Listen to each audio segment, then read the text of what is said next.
The CDC and FDA just released a joint statement. I was reading it now that is calling for a pause, an immediate pause in the use of the Johnson & Johnson single-dose coronavirus vaccine. This is after 6 recipients in the United States developed a rare disorder involving blood clots within about 2 weeks of the vaccination. Joining us now is Dr. Carlos Del Rio. He's the Executive Associate Dean at Emory University School of Medicine at Grady Health System. This is these adverse side effects, a rare blood clotting in 6 women, by the way, ages 18 to 48. 18 to 48, 6 women out of 6.8 million doses administered, Dr. Del Rio. So what's your takeaway here? Well, thank you, John. I think the first takeaway is that it's a very rare event. I mean, you're talking about 1 per million. And when you give millions of doses of vaccines, you will see events like this that you couldn't see in the clinical trial just because, you didn't have millions of people enrolled. So it probably is related. It's rare. But I want to congratulate the CDC and the FDA for very quickly jumping on it, halting the vaccinations until we know more, and really trying to understand what's going on. I think vaccine safety has always been a priority. And I think this is exactly the right move until we understand what's going on and what's the way forward. I have a lot of friends who have gotten this vaccine, so I think anyone who has gotten it in the past few weeks want to know what to look out for. Here's what the FDA says. People who've gotten this vaccine in the past few weeks who develop a severe headache, abdominal pain, leg pain, or shortness of breath within 3 weeks after vaccination should contact their healthcare provider. That's what they should do. Does this, though, show, Doctor, causality, right? That's the big question. Is it coincidence or causality, or do they not know yet? I don't think we know yet. What we know, and we need to understand this further, but we know, for example, there's data coming out primarily from Europe in the AstraZeneca vaccine, which is also a adenovirus vector vaccine, so it may be related to the vector. The adenovirus vector vaccine may have something to do with it. What does that mean for people? I don't put that in layman's speak for us.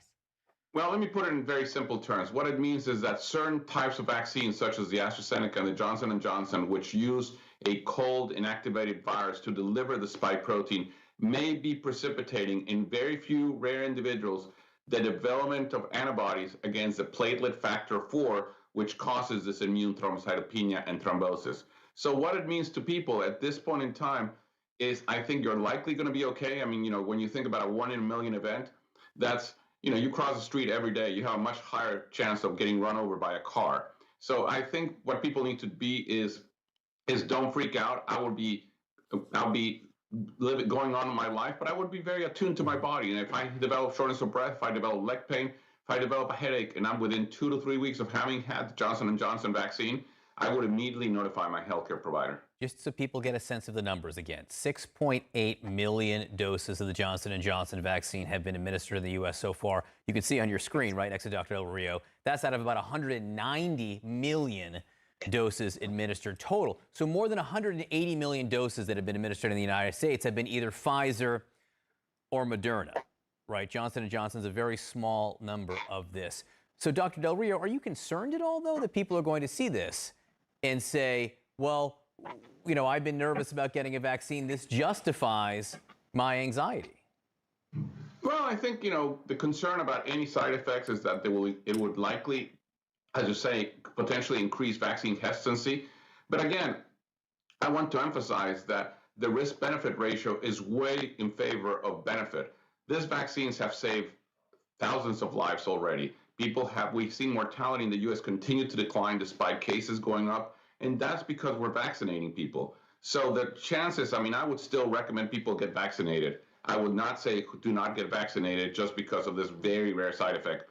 But I would say that it's the right thing to do for the CDC and the FDA to halt the vaccinations with the J&J vaccine until we understand further what's going on and until we understand, as Poppy asked, is this just a causality or is this actually causality? John rightly pointed out something that struck me right away. They're all women, 6 women, and they're young. They're between the ages of 18 and 48. One woman died, and a second woman has been hospitalized in critical condition. Is, again, coincidence, or why would it be women that are having this impact, and young women? Well, that's a very good question, and I think it's a question that experts in coagulation are definitely working hard to try to answer. We know women, for example, have more thrombosis when they're smokers, when, we know with birth control pills and hormone replacement, women tend to have more thrombosis. So again, there may be a hypercoagulable, issue related to hormone levels and estrogens. But what the European regulators have done, again, not with the Johnson & Johnson, but with the AstraZeneca vaccine, where a very similar thing was found. Young people, usually women, having the similar side effect, they have recommended the vaccine be used only in people over the age of 60. In some countries over the age of 50, most countries over the age of 60. It may be very well that we say this is a vaccine for people over the age of 60 because younger people could have this side effect. All right, Dr. Del Rio, stand by for a moment, if you will. We just got word that the FDA is going to hold a news conference at 10 a.m. There are a lot of questions that people have. Hopefully the FDA will be as transparent as possible and make clear why they've made this decision. Also with us now, CNN Chief Medical Correspondent Dr. Sanjay Gupta. Sanjay, this is big news. It's one of the 3 vaccines, albeit the one that has the least numbers in terms of people getting it, but it's one of the 3 approved vaccines in the United States. People are watching this very carefully.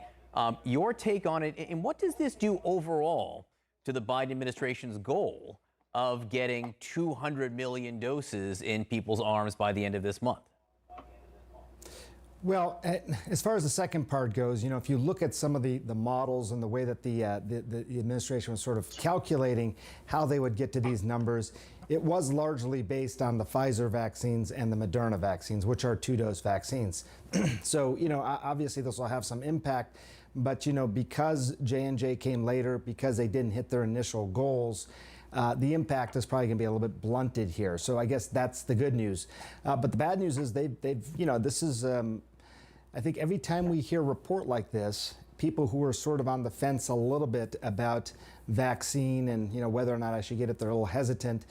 This fuels that to some extent. And on one hand, people look at this and they say, this is evidence of the post-vaccine monitoring system sort of working, finding these sorts of side effects, even if they are rare. On the other hand, it's going to fuel this hesitancy. I think having reported on this now since the rollout, that we saw that with AstraZeneca, we're probably going to see that to some extent with J&J. It may not be fair, and they may need to figure out exactly what's causing this, but that is likely the outcome. Sanjay, I'm already seeing it on Twitter. I'm already seeing people say, I told you so. We were nervous about vaccines. This is exactly why. Is this justified? Again, this is 6 cases out of 7 million doses. Yeah, I mean, it's less than 1 in a million, and we know that even, when we talk about vaccines overall, the idea of 1 in a million sort of rare side effect is usually what is quoted. But this is also one of those things that if you are particularly a woman in that age range and you're thinking about this vaccine, you're likely to shy away from that vaccine right now. And I think it's and that's a large segment of the population. So I think that they need to figure this out, and they also need to figure out what happened. Some of the questions you were asking Carlos about why these women, I think that's something that's going to need to be answered.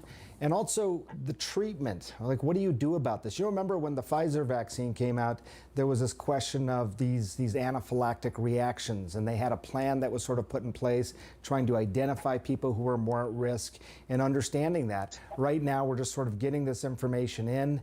They may have better understanding of who's at risk or what to do about it so that someone doesn't develop these sorts of side effects after taking the vaccine, but we're not there yet. Despite the fact that it's rare, when it's an N of 1, it's not rare. So I think that's what they're going to have to deal with for some time. I do think it's good that they're getting on top of this and putting a pause on this and going to have this briefing. We'll obviously listen closely, but this is probably how it's likely to play out over the next few days. All right, Sanjay, Dr. Del Rio, thank you both very much.